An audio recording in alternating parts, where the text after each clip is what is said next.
The scarcity effect. Nothing makes us panic buy faster than the words, "only two left." Scarcity flips a switch in your brain. If something feels rare, you instantly want it more. That's why you see countdown timers on websites, limited sneaker drops, even fake sold-out signs. It doesn't matter if you didn't care about the item 5 minutes ago. The fear of missing out hijacks your decision-making. Your brain stops asking, "Do I need this?" and starts screaming, "What if I never get the chance again?"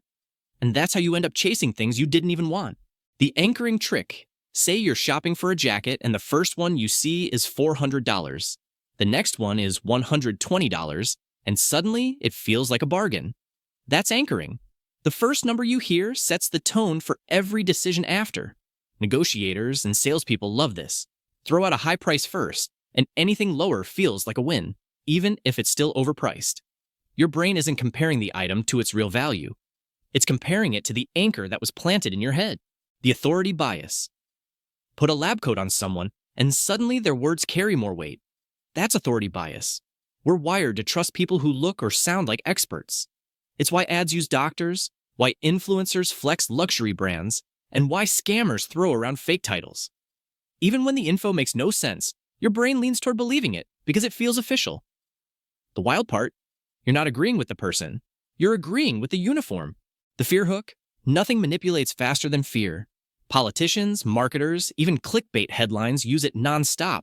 Make you afraid of missing out, afraid of danger, or afraid of being left behind. And suddenly, logic shuts off. Your brain's survival mode takes over, and you'll grab at any solution that promises safety. That's why ads say, "Act now before it's gone," or why news headlines scream worst-case scenarios. The formula's always the same. Create the fear first, then sell you the escape. The illusion of choice. Here's a sneaky one. Sometimes manipulation isn't about taking your options away. It's about giving you fake ones. Like a kid's menu. Sure, you get to pick between 4 meals. But no matter what, you're still getting chicken nuggets. Marketers love this. They'll show you 3 pricing plans. One that's way too expensive, one that looks terrible, and one that feels like the smart choice. You walk away thinking you outsmarted the system when really the system was steering you to that option the whole time. The social proof trap. Ever picked a restaurant just because the line outside was long? That's social proof. Your brain assumes if other people are doing it, it must be the right choice. That's why ads flash bestseller or most popular labels, even if it's not true. Fake reviews, inflated follower counts, laugh tracks on sitcoms, all designed to trick your brain into thinking, if everyone else likes it, it must be good. The scary part? The crowd doesn't even have to exist. Just the illusion of popularity is enough to make you follow along. The liking effect. Ever notice how it's harder to say no to someone you actually like? Manipulators know this. That's why salespeople compliment your taste, influencers act funny and relatable, and scammers pretend to be your new best friend. Once you feel a personal connection, even a fake one, your guard drops. You stop questioning the deal because now it feels like rejecting them. The scary part? You're not protecting your money or your time anymore. You're protecting the relationship they built just to trap you. The reciprocity trap. Let's say someone hands you a free sample at the store or buys you a coffee out of nowhere. Seems nice, right? But here's the trick. Your brain now feels a tiny debt. Humans hate feeling like they owe someone, so you start looking for ways to repay it. That's why you end up buying the product, saying yes to a favor, or even sharing more than you plan. The scary part? It doesn't matter if you wanted it or not. That little gift wasn't generosity. It was the opening move. The foot in the door trick. Imagine someone asks you for something tiny, like holding their bag or signing a quick form. No big deal, right? But here's the trap.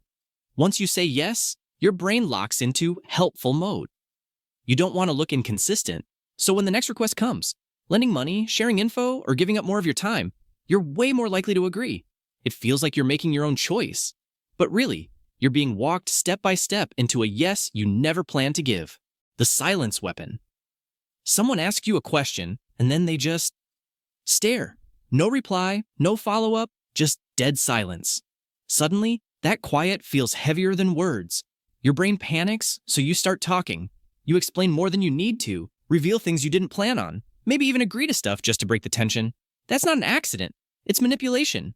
Salespeople, interrogators, even toxic friends know that silence makes you do the work. The creepier part? You'll walk away thinking you made the choice, when really, the silence made it for you. So yeah, these tricks aren't rare. They're everywhere. in ads, in conversations, even in the way choices are presented to you every day. The real question is, how many of them have already shaped your decisions without you even noticing?